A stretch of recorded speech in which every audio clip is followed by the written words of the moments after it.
सब पढ़ लिया है, मुझे ना सब आता है, लेकिन मैं पेपर में जाके हक देता हूँ। मैंने कहा क्यों?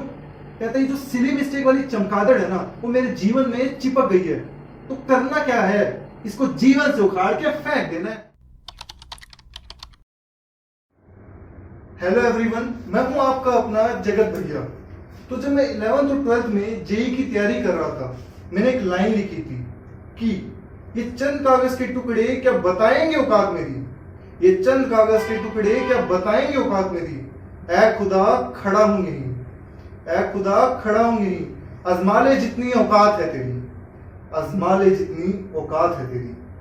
तो ये जो बच्चा है ये डरा हुआ है, ये सहमा है, परेशान है, इसे समझ नहीं आ रहा है कि करे तो करे क्या। इसके पेरेंट्स इसकी मदद नहीं कर पा रहे हैं, उन्हें समझ नहीं आ रहा है कि हम क्या कर सकते हैं। इसे जरूरत है तो एक ऐसे भाई की, एक बड़े भाई की जो ये बता सके कि छोटे टेंशन मत ले, सब सही होगा, तू सही कर रहा है। इससे वो बड़ा भाई मिला ही नहीं। लेकिन आप लोग इस जर्नी में अकेले नहीं हो, आपका जगत भैया आपके साथ खड़ा है।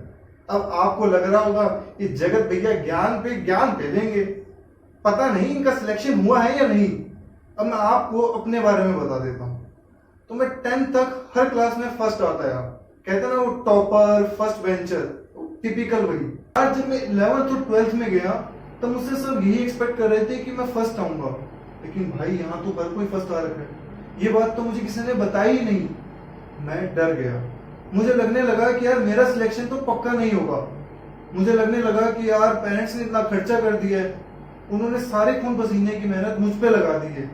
मैं और ज्यादा डर गया, मुझे लगा कि अब पता नहीं क्या करना है लाइफ में। मेरा 11th और 12th में सिलेक्शन नहीं हुआ।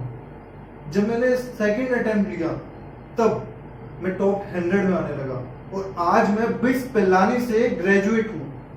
तो ऐसा नहीं है कि यार मेरा दिमाग जो है वो कम हो गया था, बस फर्क इतना है कि मैंने अपनी गलतियों को ढूंढा और उस पर काम किया। तो मेरा फर्स्ट अटेम्प्ट में सिलेक्शन नहीं हुआ है, लेकिन आप लोगों का होगा।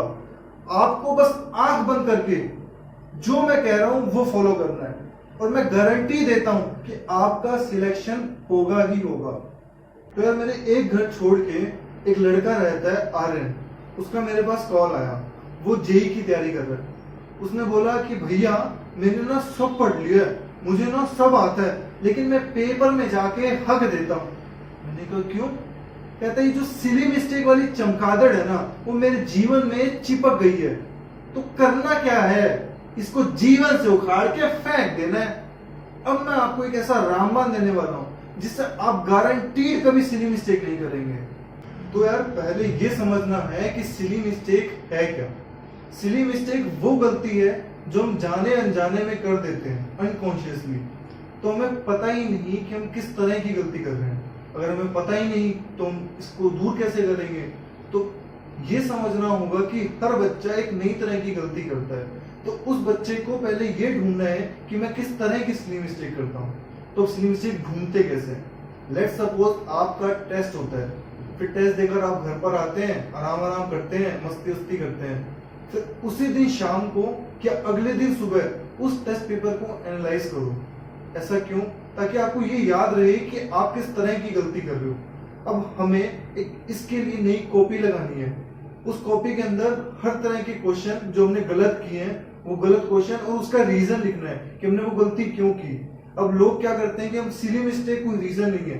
अगर आप 2 into 2 = 5 लिख के आते हैं या 2 into 3 = 5 लिख के आते हैं, तो आप कॉपी में लिखो कि मैं इस तरह की गलती कर रहा हूँ। अब इससे होगा क्या?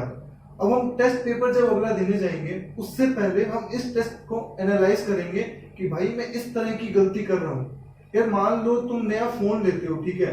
अब हम नया फोन लेते हैं तो हमें हर जगह वो नया फोन ही दिखाई देता है। ऐसा क्यों? क्योंकि मैं फोकस्ड हूँ उस चीज के लिए। उसी तरह से अगर आप टेस्ट पेपर से पहले वो गलती देखकर जाओगे तो आप वो गलती करोगे ही नहीं।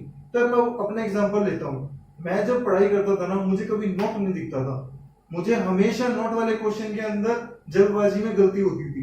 तो मैंने टेस्ट पेपर जब एनालाइज किया तब मुझे समझ में आया कि यार ये नोट जो है ना, ये मुझे दिख नहीं रहा है। तो मैंने अगले पेपर में नोट को अंडरलाइन करना शुरू कर दिया। एक और गलती जो मैं कॉमन करता था कि जो पेपर का सबसे इजी क्वेश्चन होता है जिसे हर बच्चा सही करके आता है, वो मैं गलत करके आ रहा था। क्यों? क्योंकि मैं ओवर कॉन्फिडेंट था, मैं उस क्वेश्चन को अच्छे से पढ़ ही नहीं रहा था। तो मैंने जब ये चीजें देखी तो मैं अगले टेस्ट में ऐसी कोई भी गलती नहीं करके आया। और यार तुम अगर जेई नीट या किसी भी एग्जाम की तैयारी कर रहे हो तो तुम्हें पता है कि एक क्वेश्चन भी अगर तुम्हारा सही हो गया ना तो तुम्हारी रैंक अचानक से जंप कर जाएगी। तो ये सब चीजें हैं जो हम पे ध्यान देनी है। तो यार सबसे बड़ी जो कॉमन मिस्टेक हम लोग करते हैं ना वो ये है कि हमें पेपर मिला, उसका सॉल्यूशन मिला, हम दोनों को साइड बाय साइड रखेंगे और बोलेंगे कि यार ये सॉल्यूशन, ओ ये क्वेश्चन इतना इजी है यार, ये तो मैंने सिली मिस्टेक कर दी, चलो अगली बार नहीं होगी। अगली बार सेम सिली मिस्टेक वापस करके आएंगे। क्यों? क्योंकि हमें हमारी गलती का पैटर्न ही नहीं पता। अगर हमें पैटर्न ही नहीं पता तो गलती सुधरेगी कैसे? ट्रस्ट में यार, जब मैं फेल हो रहा था ना और जब मैं सक्सेस हुआ तो लोग स्मार्ट वर्क करते हैं। वो स्मार्ट वर्क यही है। अगर तुम लोग इस पे काम नहीं करोगे, तुमने सब पढ़ लिया ठीक है, उस पढ़ाई का फायदा ही क्या भाई? जब तुम पेपर में जो तुम्हें आता है वो गलत करके आ रहे हो, तुम मूवीज नहीं देख रहे हो, तुम लोग मस्ती नहीं कर रहे हो, तुम दिन रात बस पढ़ाई कर रहे हो और जो तुम्हें आता है वो तुम गलत करके आ रहे हो। अब तुम ये एक्सपेक्ट कर रहे हो कि यार तुम्हें कोई बताएगा। भाई मैं बता रहा हूँ, ये वर्क करता है। तो दो चीजों की गांठ बांधनी है। पहला तो ये कि उसी दिन टेस्ट पेपर सॉल्व करना है। दूसरी ये कि अगले टेस्ट पेपर से पहले इस टेस्ट पेपर को एनालाइज करके जाना है। बाकी तो यार खुश रहो, पढ़ते रहो, मस्त रहो। और कोई भी अगर दिक्कत है तो कमेंट सेक्शन में बताओ। ये वीडियो अच्छी लगी हो तो लाइक करना।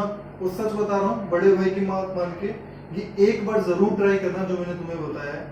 और अगर आप पेरेंट्स हैं तो अपने बच्चों के साथ वीडियो शेयर करें, लाइक करें। मिलते हैं अगली वीडियो में। Thank you.